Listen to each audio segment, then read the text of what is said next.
Masuk ke part 3. Jadi kaya raya mampus-mampus, luar biasa kaya.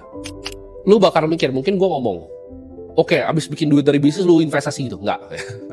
Gue nggak bahas tentang itu. Itu semua orang juga tahu. Tapi ini gue akan kasih rahasia kenapa Pak Prayogo Pangestu bisa jadi orang paling kaya nomor 1 di Indonesia. Kenapa gue bilang tadi, keluarga Jarum, Hartono family itu bisa jadi kaya sekali di Indonesia. Ini adalah tahap paling akhir dari sistem kapitalisme ini.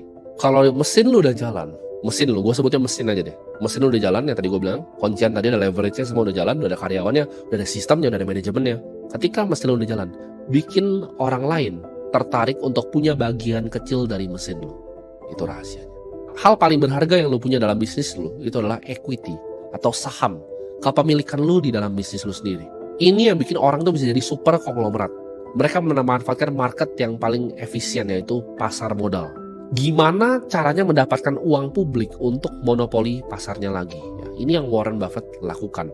Awalnya dia bikin tadi yang gue sebut tadi. Ya. Ketika dia punya asuransi, menyelesaikan masalah orang, kalau orang ketabrak mobilnya dia cover, ya kan? Itu masalah, terus dihitung pakai aktuaria untuk mendapatkan floatnya. Itu adalah masalah yang diselesaikan. Dengan solusinya dia berupa Geico, dapat uang. Dia buat ini dalam format Berkshire Hathaway. Lalu apa yang dilakukan? Dia bikin orang lain tertarik dengan kepemilikan Berkshire Hathaway. Jadi uang ditaruh ke dia, uang dari asuransi masuk ke dia, uang publik masuk ke dia bebas berinvestasi. Dia bebas untuk mendapatkan return on invested capital, ROIC. Bikin orang lain pengen berpartisipasi dapat bagian kecil dari equity lo. Ini hal yang powerful sekali. Kenapa? Contohnya seperti ini. Gue punya perusahaan nih, saya gue punya bank ya. Gue punya bank yang sudah IPO. Gue janjiin nih ya, 3 bulan lagi gue akan ada program seperti ini.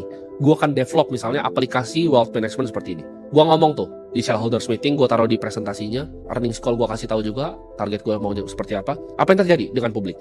Kalau publik percaya dengan gue sebagai manajemen, dia akan kasih uangnya kan.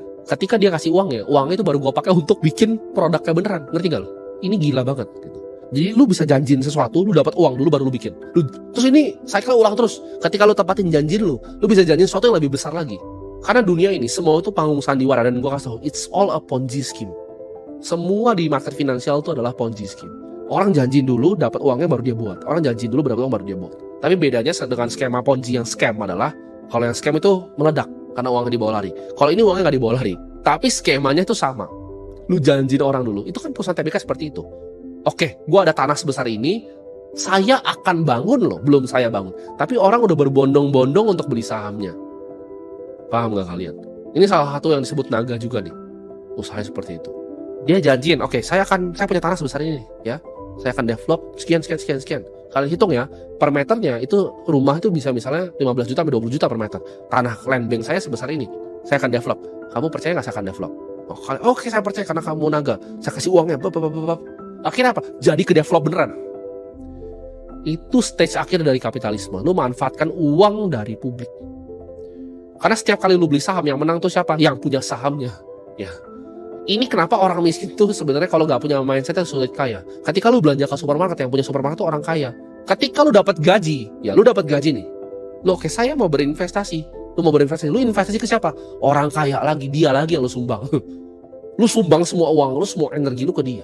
Karena lu tidak mengerti framework yang gua ajarin di sini. Ini spiral kekayaan yang menuju tak terbatas kayak tadi. Gue punya lahan, gue mau develop begini, minta uangnya dulu. Ini yang dilakukan sampai level tertinggi, Nvidia. Oke, gue mau buat chip Blackwell, sahamnya duret. Oke, dia punya duit untuk research and development, akhirnya jadi beneran chip Blackwell. Kenapa Jensen Huang bisa sekaya itu? Karena dia punya bagian ya dari semua Nvidia. Dia punya equity. Equity is the most important thing yang lo harus punya. Dia master dari semua yang gue bahas di sini. Ibarat kalau dulu ada gold rush, orang nyari emas, dia itu yang jual shovelnya. Semua orang berbondong-bondong ke AI. Oke, problemnya apa? AI itu membutuhkan chip yang sangat luar biasa baik. Dia create solusinya, keluarin Blackwell, jeder. Microsoft beli banyak. Dia dapat uang. Lalu dia janji lagi mau bikin apa ke depannya. Dia dapat uang, ntar jadi kenyataan beneran. Ya. Itu siklus spiral menuju orang paling kaya di dunia. Makin besar perceived value lu. Jensen Huang itu value besar sekali. Perceived value masyarakatnya makin besar, uang akan dilempar ke lu. Pahami benar yang gue bilang di video ini. Kalau kalian nggak paham bagian-bagian gue ngerti. Coba ulangi lagi. Sampai 10 kali aja lu ulangi video ini. Lu resapin betul-betul. Dan gue janji, lu akan bisa dapetin uang lebih banyak dari yang lu pernah bayangin di hidup lu. Kalau lu benar-benar ngerti yang ngomong. Karena gue yakin yang ngerti ini cuma 0,0001 sebenarnya. Yang benar-benar, Dia ada momen kliknya gitu ketika nonton ini. Lu bisa capai semua mimpi lu untuk lunasin KPR orang tua lu, bahkan beliin mereka penthouse, beli supercar, beli 10 supercar. Turun ke garasi sampai yang panasin tuh udah supir gitu. Udah kayak ya kayak gue di bawah tuh, yang panasin supir, gue gak pernah pakai mobilnya bahkan. Lu akan dapet uang lebih banyak dari yang lu bahkan bisa hamburkan. Tapi gue kasih tahu ya, kan gue tadi bilang ada 2 pilihan kan. Lu makan pilnya ini ada 2 pilihan.